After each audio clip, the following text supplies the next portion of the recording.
CPU अगर Samsung का है तो यहाँ पे एस से लिखा होगा, बेसबैंड एस लिखा हुआ, एस क्या लिखा हुआ, एस अगर सैमसंग का होगा तो ये सीपीयू के ब्रांड का ही लगा होता है। इसको बोलते हैं मेन आरएफ, जैसे मैंने 4 लिखवाया था ना कल, ठीक है, सीपीयू, पावर, बेसबैंड और वाईफाई। तो यहां मैं नेटवर्क की बात तो बेसबैंड थी, इसका काम होता है 2G और 4G का सिग्नल को रिसीव करना। क्या होता है, इसका काम होता है 2G और 4G का सिग्नल को रिसीव करना, और रिसीव करके ट्रांसफर किसको करता है, सीपीयू को। इसको बोलते हैं ट्रांस रिसीवर आईसी। ये ट्रांसफर करता है सीपीयू को। जैसे ही सीपीयू को ट्रांसफर करता है तो डिस्प्ले पे दिखाता है 4G, 2G, 3G। वहां पे डिस्प्ले पे क्या दिखाता है, 4G, 3G। रिसीव कहाँ से करता है, इन आईसीयू से या वो जो ऊपर से नेटवर्क से आता है, एंटीना वाला? ये देखो सुनो, ये जो रिसीव करता है ये इनका सिग्नल रिसीव करता है। अब ये जो रिसीव करते हैं ये बाहर के सिग्नल रिसीव करते हैं।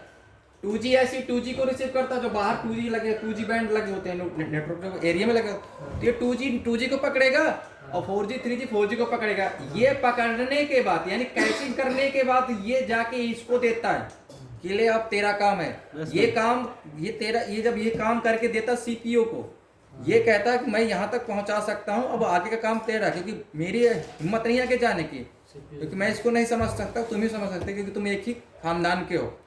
ये जाके देता सीपीयू को और सीपीयू सीधे डिस्प्ले पे शो कर देता है नेटवर्क ओके, ठीक है।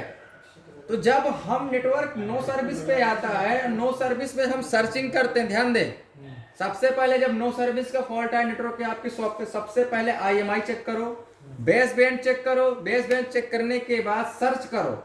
अगर सर्च करने पे वहां पे बैंड सिलेक्ट, मतलब बैंड आ रहे हैं 2G 4G 3G आ रहा है और नेटवर्क नहीं सिलेक्ट हो पा रहा, यानी कि डिस्प्ले पे नेटवर्क नहीं दिखा रहा, तो आपको 2G आईसी से लेकर नेटवर्क एंटीना तक काम करना है, ठीक है। हाँ 2G आईसी से लेकर नेटवर्क, वहां पे बेस बैंड वॉइस बैंड पे काम नहीं करना कि बेस बैंड आईसी को चेंज कर दो डायरेक्टली। नो सर्विस अगर फोन आता है आपके पास तो सबसे पहले आईएमआई चेक करो, दूसरा बेस बैंड वर्जन चेक करो, तीसरा सेटिंग के जाओ, सेटिंग में सर्च करो ऑटोमेटिक, जहाँ पे लिखा होता है ऑटोमेटिक, मैनुअली पे सर्च पे जाओ। सर्च करने के बाद अगर बैंड आ रहे हैं वोडाफोन, एयरटेल, जियो, जिसकी सिम डाली होगी वही आएगा। अब वो आने के बाद हम सिलेक्ट कर रहे हैं तो सिलेक्ट नहीं हो पा रहा, ठीक है, सिलेक्ट नहीं हो पा रहा है, तो उस कंडीशन पे आप 2G आईसी या वो नेटवर्क एंटीना पे काम करना, देखना कि इसके वायर लगी है, इसके सारे रेजिस्टेंस इस लाइन के ओके हैं या नहीं ओके।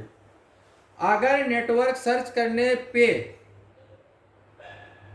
एक ट्रिक है बनाने का, पहले से समझने का, नेटवर्क हमने जैसे ही सर्च किया, सर्च करने के बाद जैसे ही सर्च किया फेल, जैसे सर्च किया फेल, जैसे सर्च किया फेल, तुरंत फेल आ रहा, तो उस कंडीशन पे चेक करना है 2G आईसी के वोल्टेज 3.7 1.8, 4G आईसी के वोल्टेज 3.7 1.8, ये वोल्टेज चेक करना है सबसे पहले आपको,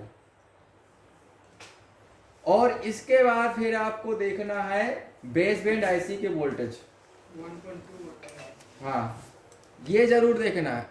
अगर नेटवर्क सर्च करने पे फेल्ड आ रहा है तुरंत, और ध्यान दें सबसे बड़ा नेटवर्क सेक्शन में कोई भी कंपोनेंट निकले नहीं होने चाहिए। तीसरी बात, नेटवर्क सर्च करने पे कुछ टाइम के बाद फेल आ रहा है, कुछ टाइम के बाद क्या आ रहा है, फेल आ रहा है, और उसमें क्या करना है आपको, बेस बैंड आईसी के वोल्टेज चेक करना है, वोल्टेज अगर ओके है तो बेस बैंड आईसी रिप्लेस करके चेक कर देखना है ना, आपका 95% प्रॉब्लम सॉल्व हो जाएगा। पहले रिबोन करें सर, रिबोन करके देख सकते हो, चेंज करके।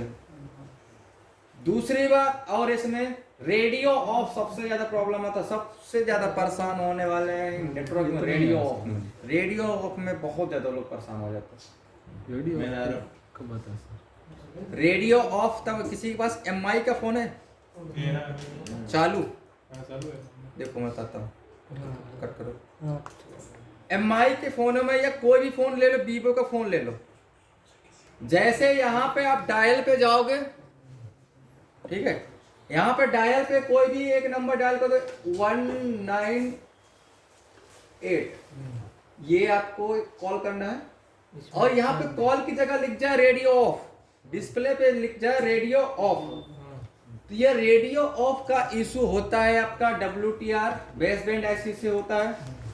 रेडियो ऑफ का प्रॉब्लम 4G IC के से होता है। रेडियो ऑफ का प्रॉब्लम वोल्टेज से भी होता है। रेडियो ऑफ का problem RF clock RF data की जो लाइन होती है वो CPU से कनेक्टेड होती है और उससे भी ये प्रॉब्लम होती है। 50% RF क्लॉक की वजह से, 10-20% आपका WTR से, 10% आपके वोल्टेज मिसिंग हो जाने से और उसमें जो 2-4-10% बचता है तो 4G IC से रेडियो ऑफ करता है। ये सारे ट्रिक सीख लेना, आपका नेटवर्क वापस नहीं जाएगा। हर एक IC का डाटा शीट पता होना चाहिए स्कीमेटिक में कि इसमें देखो डाटा और क्लॉक की जो लाइन आती है 2G IC में वही लाइन होती है, 4G IC में भी वही लाइन होता है। इनमें से दोनों से, क्योंकि देखो मैंने फिर से बता रहा हूँ कि जब तक CPU का सपोर्ट नहीं होगा हर IC पे तो वो IC काम नहीं करेगी, क्योंकि जब तक उसको सिग्नल नहीं मिलेगा CPU को तो सिग्नल किससे मिलता है? डाटा और क्लॉक। डाटा ही बोलते हैं उसको, डाटा क्लॉक एक सिग्नल होती है, ठीक है। डाटा और क्लॉक CPU की एक मोस्ट इंपॉर्टेंट लाइन होती है जो हर एक IC पे कनेक्टेड होती है।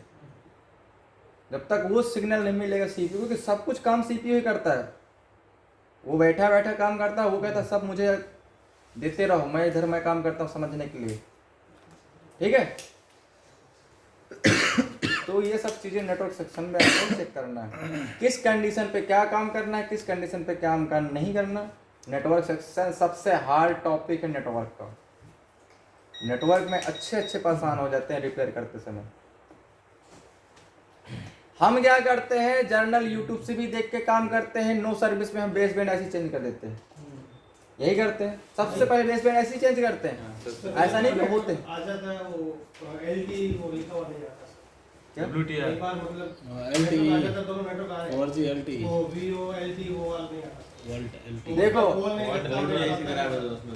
वोल्ट ना आने का रीजन है सॉफ्टवेयर से भी होता है और हार्डवेयर से भी होता है। कभी कभी ऑटोमेटिक आ जाता है, कभी कभी चला जाता है। हाँ, तो वोल्टी ना आने के सॉफ्टवेयर से भी इशू है और हार्डवेयर से भी इशू है, ठीक है। फोन को स्विच ऑन ऑफ करते हैं तो आ जाता है। और आपका सिम एक बार सिम डाल के भी दूसरी डाल के चेक कर सकते हो। तो आपका नेटवर्क हो डेड फोन हो गए 2 दिन, आप ये वाले बुक में उसमें आना चाहिए था स्टार्टिंग टाइम में, सवेरे टाइम। नहीं ये सेकंड क्लास वाला सेकंड है। क्लास में तो क्या हुआ? समझ में नहीं आता सवेरे क्लास किसकी? हमारी एडवांस एडवांस आप ही तो सीख रहे हैं ना, आपको तो समझ में आ रहा है ना ऐसे एडवांस। सेकंड में आ रहा है। ये एडवांस ये न्यू बैच ये है। एडवांस न्यू बैच है हाँ। हाँ आप, मतलब आपका बैच स्टार्ट है अभी, चालू है। हाँ, चालू है। मतलब एक बजे की क्लास थी ना, वो वाला बैच है। अच्छा, बेसिक कौन है? बेसी वाले पावर।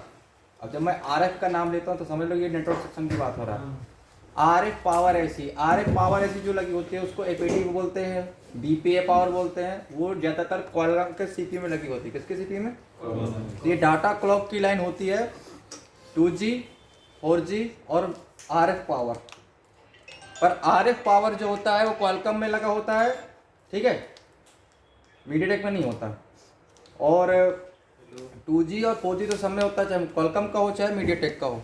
उसमें क्लॉक और यानी उसको बोलते हैं RF क्लॉक और RF डाटा की लाइन। तो 2G IC में भी वही लाइन होती है 5 और 6 नंबर पे, और 4G IC में 7 और 8 नंबर पे होती है, ठीक है, 6 और 7 नंबर पे होती है।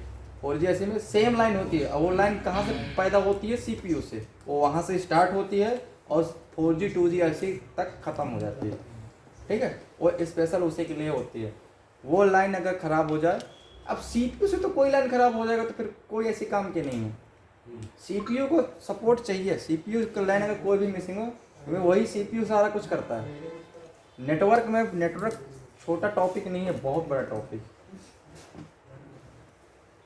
ज़्यादातर हम नेटवर्क में सबसे ज़्यादा WTR यानी बेस बैंड ऐसे चेंज करते हैं सबसे ज़्यादा। यूट्यूब पे अगर देखोगे तो यूट्यूब में यही चीज़ बताते हैं। नो सर्विस आया, सीधे उठा के ऐसे लगा दिया। ऐसा नहीं कि 90% आपको केस सॉल्व नहीं होता, होता है। पर किस किस में होता है? क्वालकॉम के फ़ोनों में होता है ज़्यादातर। क्वालकॉम के फ़ोन में WTR SDI चेंज करने से नो सर्विस के प्रॉब्लम सॉल्व होता है। मीडियाटेक में 50% सॉल्व होता, 50% नहीं सॉल्व होता।